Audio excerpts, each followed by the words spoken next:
Now, all of you know that high noon means exactly 12 o'clock, midday, but it also has other meanings according to the Webster's Dictionary and Urban Dictionaries. Now, if you're a cowboy named McCree, it means you might be planning to hurt somebody.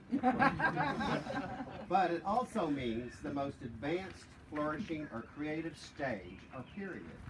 An event that is likely to decide the final outcome of a situation. Well, the event today is marriage. And the situation is that these two people, very successful, independent people, are choosing to share each other's life with each other in mutual love, friendship, companionship, hope, trust, and respect. Gerald and Marcia, today you are surrounded by your family and close friends, all who have gathered here to witness your marriage and to share in the joy of this special occasion. Through your commitment to each other, may you grow and nurture a love that continues to give you great joy and a new passion for living that provides you with the energy and patience to create a future marked with abundance and delight. God is a precious God in the fact that He gives us a second chance in life at love. True marriage truly begins way before the wedding day, and the efforts of marriage continue well beyond the ceremony's end. Let's take a look at the journey that brought these two here today. I had an opportunity to visit with Marcia and Jerry on the phone and ask them a couple of questions just to give us a little insight about what brought us here today.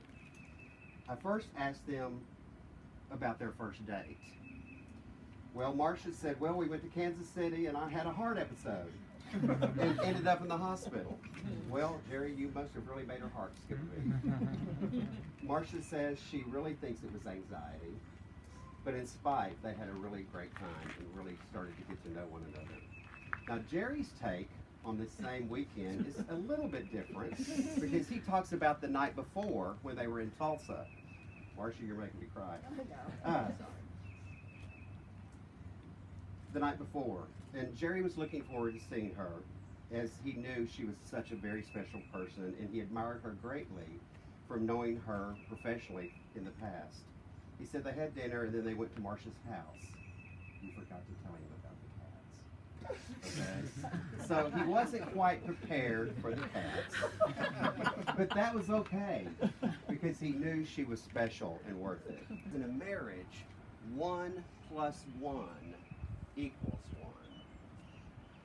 So each person must be whole, independent, self-sufficient, strong, mature, and stable to be that one to come together to create oneness.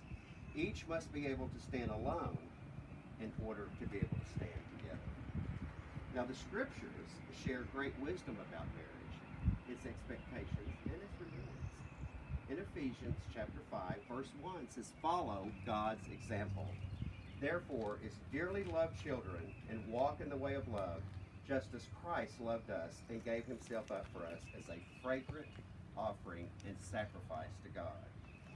Later on in the chapters, it says, be careful then how you live, not as unwise, but as wise, making the most of every opportunity and always give thanks to God for everything.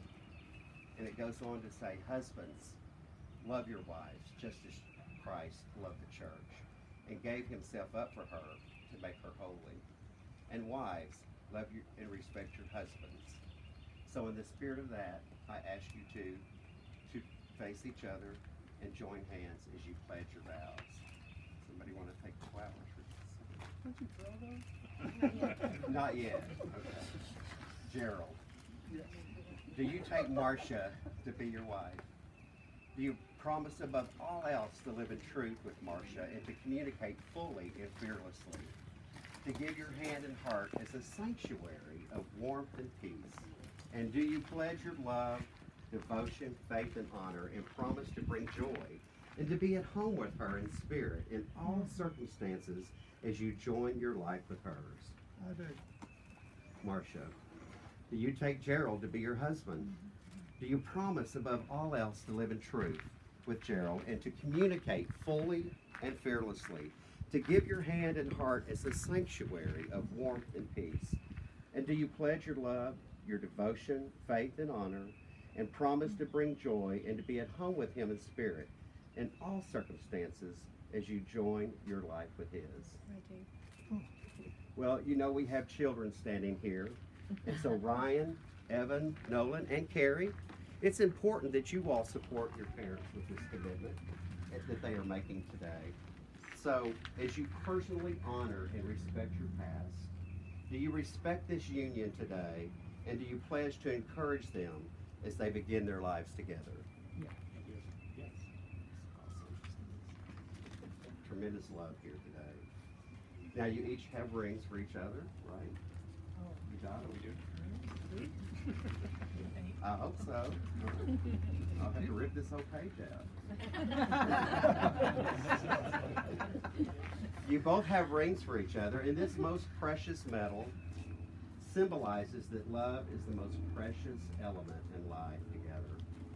Let these rings be a sign that love has substance as well as a soul, a present as well as a past, and that despite its occasional sorrows and hardships, love is a circle of happiness, wonder, and delight. These rings mark the beginning of a long journey together, filled with surprises, tears, laughter, celebrations, maybe grief, and yet joy.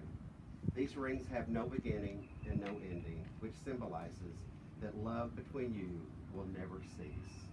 So now when I tell you, you will place these rings upon each other's fingers as a visible sign, and to always remind you of the vows you have taken here today.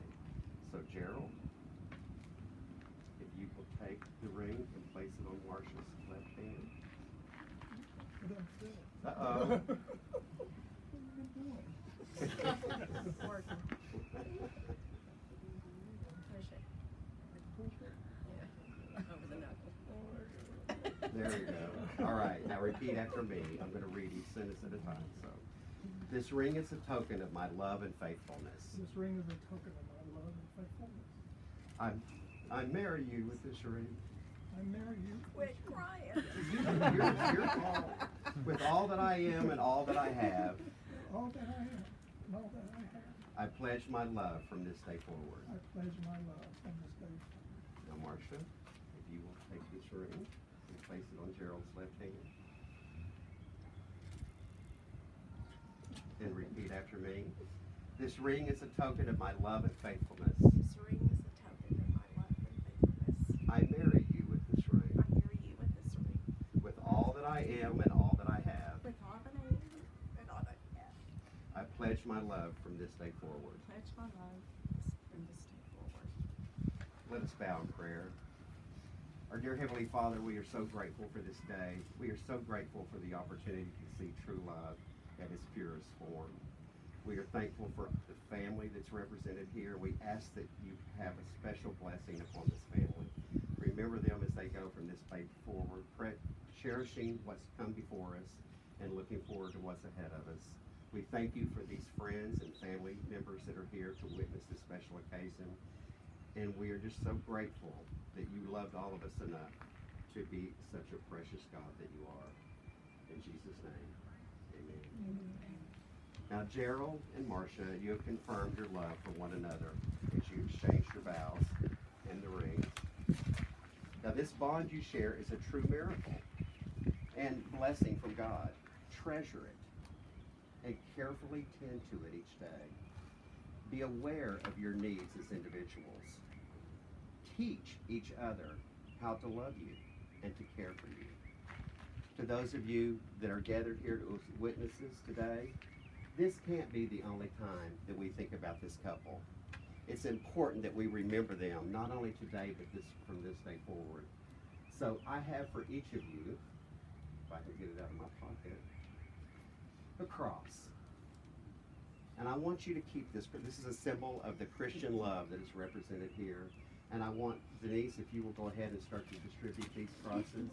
And I want each one of you to put this in a drawer in the kitchen, maybe in the console of your car, your underwear drawer, somewhere close, so that whenever you come across this cross, this solid cross made of wood, stop and think about Jerry and Marcia.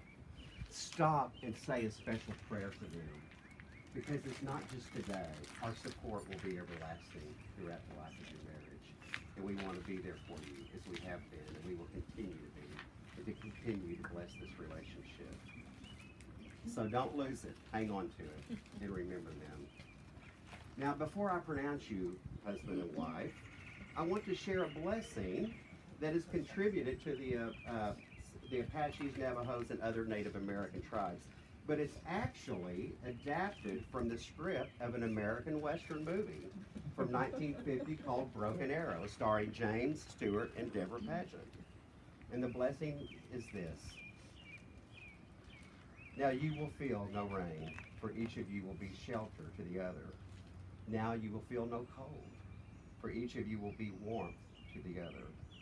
Now there is no more loneliness, for each of you will be companion to the other. Now you are two bodies, but there is only one life before you. Go now to your dwelling place and enter into your togetherness. And may your days be good and long upon this earth. So by the power invested in me by the state of Arkansas and the American Marriages Ministry, I'm happy to pronounce you husband and wife. Jerry, you can kiss your bride. Yes, you get to kiss her.